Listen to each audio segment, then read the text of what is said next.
Hello, everyone, and welcome along to the Agenda podcast on the Blood Red channel the morning after Liverpool beat West Ham 1-0 in the Premier League to keep up the pace in the Premier League title race. My name is Patrick Smith, and I'm joined by the Ghost Stories, Matt Addison, with some lovely lighting there. Matt, how you doing? Yeah, very well, thank you. As you can probably tell, if anyone's watching this on YouTube, we're not doing it in the morning. We are doing it in advance. It is pitch black outside, and just got my little influencers circle light thing across my laptop. It'll just have to do. I think you can just about see me, and hopefully you can hear me as well. Well, Matt, we've just seen a very, very important win for Liverpool, but they really had to fight for it, didn't they? A scrappy 1-0 win over West Ham, who had a lot of chances themselves, didn't they?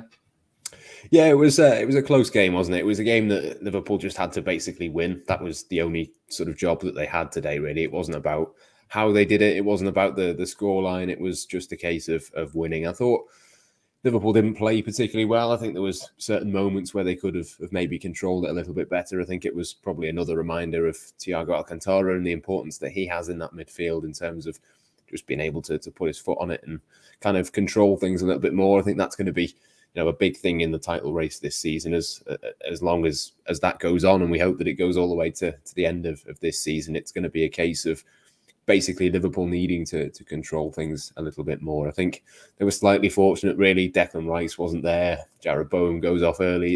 It's not been the best run of form either for West Ham. I think if that was a better West Ham side, maybe Liverpool could have been punished, but ultimately they got the job done, didn't they? They got the 3 points. That was all they could have really asked for. I think there were one or two good performances from Liverpool, notably the fullbacks, but it wasn't vintage. It wasn't brilliant. It wasn't exactly free-flowing or anything. I thought they might go and score one or two more goals, having put themselves in front. But yeah, as I'm sure we'll come to, the only thing that was important really was that they could put some pressure on Manchester City, and that's what that 1-0 win has done. Exactly. That's a 1-0 win. It's 3 points. It's a clean sheet. It's a goal for Sadio Mane in his new role as a number 9. It looks brilliant from the outside. But, Matt, there were some concerns to take from that game when the West Ham had far too many chances, for my liking personally. The high line has been under a lot of scrutiny recently from other fans and some media outlets. But, it was exposed by West Ham, wasn't it?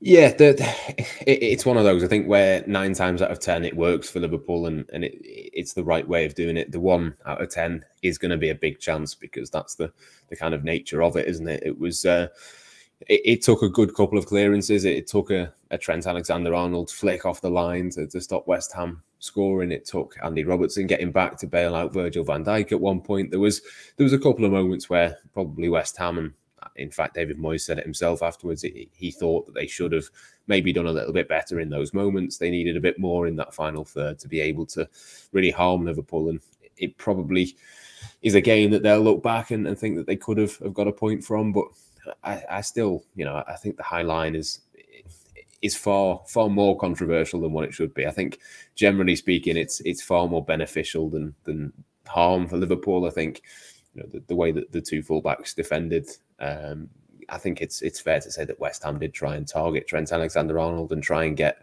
more bodies over onto that side of the pitch, but he just stood up and defended really well in the main and did everything that you needed him to do. So I don't know. I think the high line is something that's always going to be talked about, but Liverpool are not going to change it. It's fundamental to the way that they do things, and if 9 times out of 10 it works and 1 time out of 10 you need a bit of quality, then they've got that. They've got Robertson, they've got 2 brilliant centre-backs, they've got Trent who can do that, or if Alisson needs to make a save, then he can do that. He didn't particularly need to do that against West Ham, but we've seen in previous matches that he's more than capable of doing that. So yeah, I have no complaints with it. I know it can look, I think, far worse than what it is as well, because there was a couple of close offsides that I wonder, possibly it could have been given. So yeah, it was there was a couple of scary moments, but you expect that against a team as good as West Ham. They've caused a lot of teams problems, I think, this season. I mean, it's exactly that, Matt. This is probably the match where it's come under the most scrutiny, been the most exposed, and we've kept a clean sheet with some brilliant, individual defending. And from my perspective, I love it. I think it works brilliantly. And as I said, it's the talk of the game tonight, and we've come out of it with a clean sheet, and we've come out of it with 3 points as well, which is going to be so important with the Manchester derby taking place on Sunday, obviously between Manchester City and Manchester United. It's that nightmare position, Matt, of needing Manchester United, not needing, but wanting Manchester United to hopefully snatch some points off City, isn't it? Yeah, and they've got a good record, haven't they, in this fixture in recent times, which just gives you a little bit more hope. I think it was the one fixture really that Ole Gunnar Solskjaer got right, really, in terms of the way that they played. They kind of found a formula that worked against City and stuck to it. And fair play to them for doing that. To go to the Etihad and win as they did a couple of times is impressive. It's just a case now of, will that be the case still? I think Manchester United under Ralph Rangnick are not much different to what they were under Solskjaer. There's been maybe some minor improvements, but they're still, broadly speaking, a counter-attacking team because those are the players that they've got. They've still got, people like Jadon Sancho, I think, has been in decent form the last couple of weeks. They've got kind of players like that. We've seen Marcus Rashford in previous weeks, or previous seasons, I should say, sort of be able to get in behind Manchester City, which we know is kind of their weakness, isn't it? As much as the high line for Liverpool is a real strength, that can be a way that you can get at Manchester City. So I think that'll be the thing that Liverpool need to cling to, really, is that you'd assume that Manchester City are going to score at some point. So therefore, Manchester United have to do enough to get at least one goal. I think a point, to be honest, to be absolutely fine. I don't think anyone could complain from a Liverpool perspective if City were to drop a couple of points. I think that would be absolutely fine. I think there is a little bit of hope, but like I say, United have had a decent record in recent times, which it could be the blueprint to go and do that again.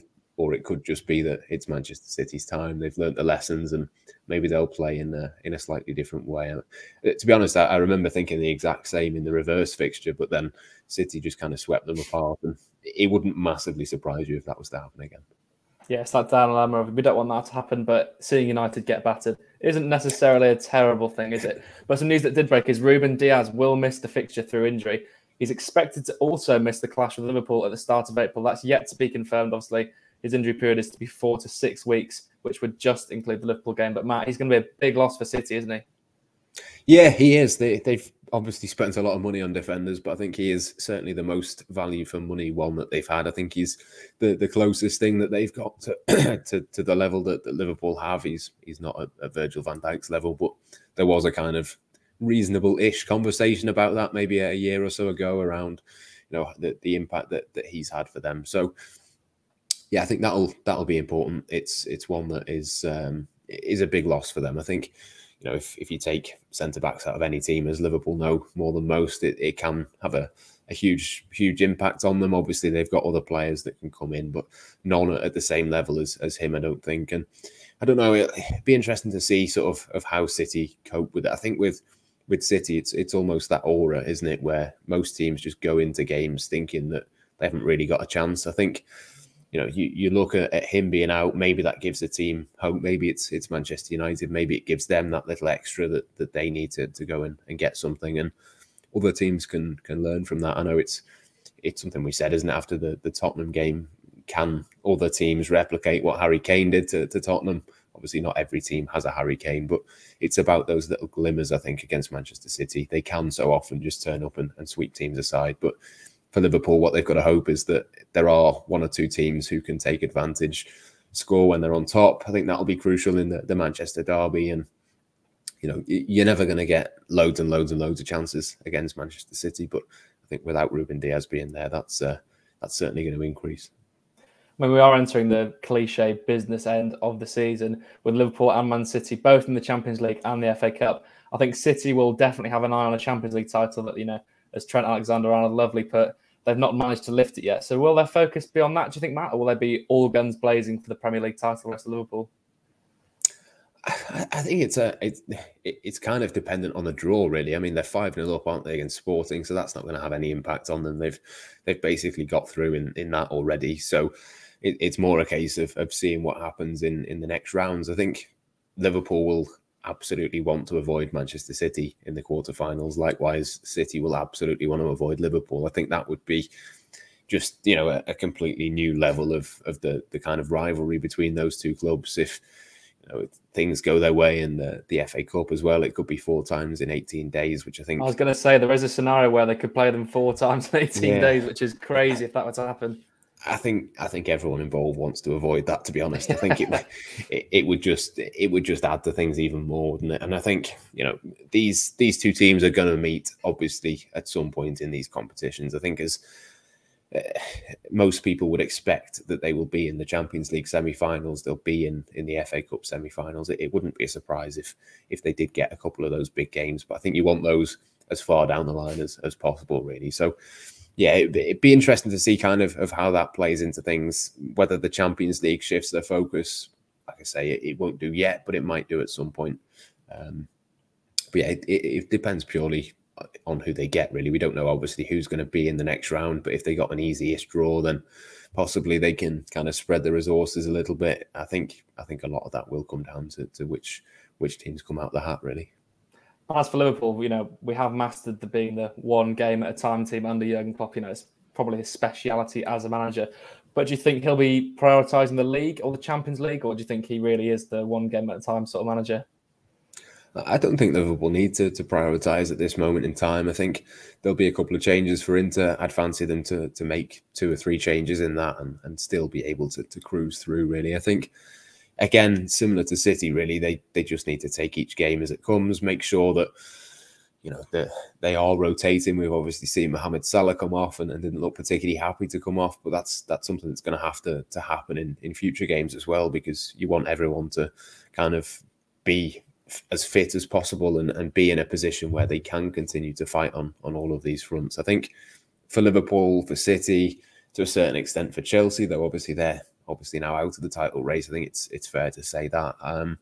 It's just a case of how many players can you keep fresh? How many competitions can you keep going in? Because, I said before that it wouldn't be a surprise to have City and Liverpool in Champions League and FA Cup semi-finals. It wouldn't be a surprise if Chelsea were there as well. So I think there's going to be quite a fair few more of these kind of English battles moving forwards for the rest of this season. It's going to be really interesting to kind of see how that sort of works itself out. And the fixture list will be interesting. The order of games, the sort of Champions League opponents.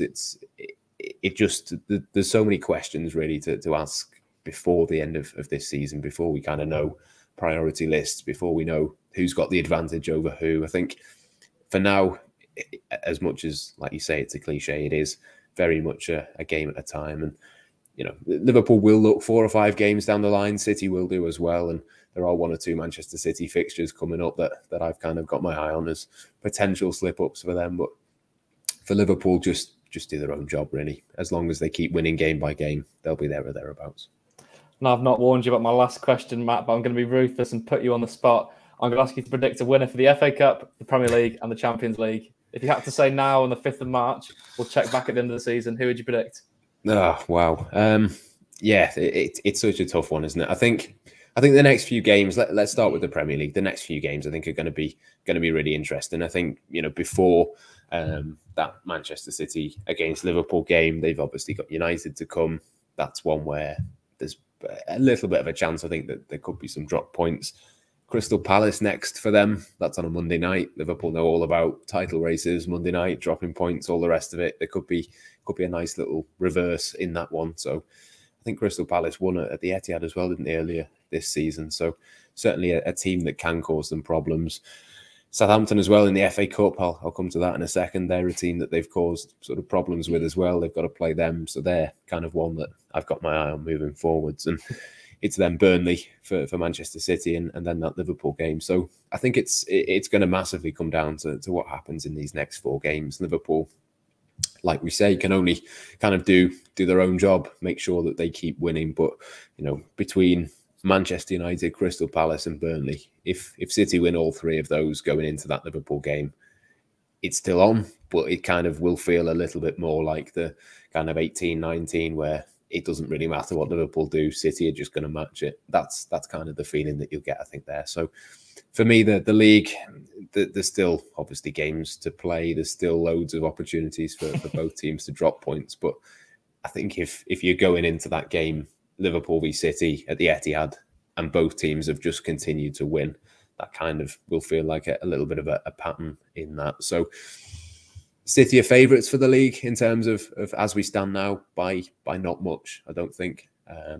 it's going to be very close. And if Liverpool do lose it out by a point or whatever it might be, I think there'll be one or two games that you look back. Brentford, for example, Leicester, the Brighton 2-2 at Anfield. There'll be games where you look back and just think, what if? But hopefully that's not the case. Hopefully there is some drop points, possibly today, possibly next Monday as well when City play Crystal Palace. So yeah, that was a long way of saying I think Manchester City just about favourites for now, but that could change. In terms of the other two competitions, Champions League, I think it will either be Bayern Munich or an English team. That could be Chelsea, could be Liverpool, could be City. Bayern's form has slipped though. They're not through by any means at all against Salzburg. No, I think they'll get through in that one, to be honest. I think they're the only ones that can kind of get to the level of the English teams.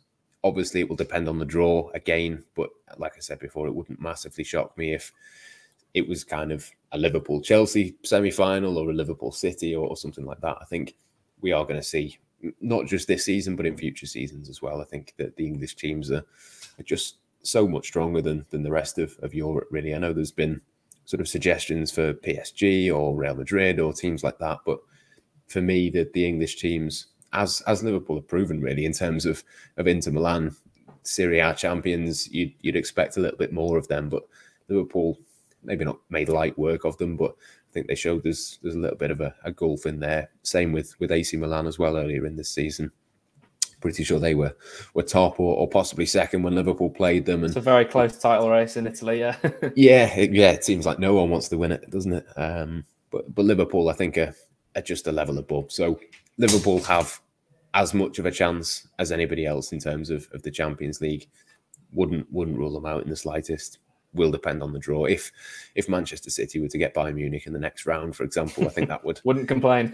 Yeah, that'd be quite handy in terms of boosting Liverpool's chances. But I don't know. In terms of the other two, I think Chelsea possibly even more so than Manchester City. For Liverpool. Depends on the draw a little bit, but they'll be there or thereabouts. And I suppose you can say pretty much the same about the FA Cup as well, to be honest. I think it will depend on how the draw falls. I'd fancy Liverpool to get through no matter whether it's Forest or Huddersfield that they play. Then it's obviously another trip to Wembley. Could be a big game. It could be potentially in Everton or Palace, depending on who wins that. Chelsea or City perhaps as well. I think, it will depend slightly on the draw, but I think Liverpool they've got a good chance of going at least to the final of a couple of competitions. And I think that's got to be the aim really for them for the rest of this season. I think you can't really sit here and say it'd be a disappointment if they didn't win this or they didn't win that. I think it's just a case of if they're pretty much there or thereabouts for the Premier League, they get to a Champions League final, they get to an FA Cup final, as we saw against Chelsea last weekend. Anything can happen in a cup final. It's not really fair to say that they've disappointed or they've not lived up to expectations. If they get to the final, anything can happen, and you just kind of see where you go from there. But listen, I think it'll be very close in all three competitions. I think Liverpool have got a really good chance. They've got, an opportunity, I think is the way that I'd put it. No one's obviously ever won the quadruple before. I'm not going to say that Liverpool are going to go on and win the quadruple because, well, but they can.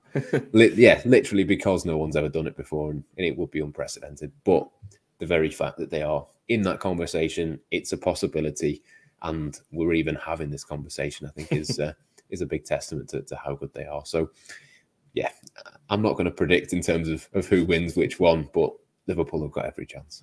A very brilliantly, thoroughly thought out answer there, Matt. A bit of a politician's answer as well, though.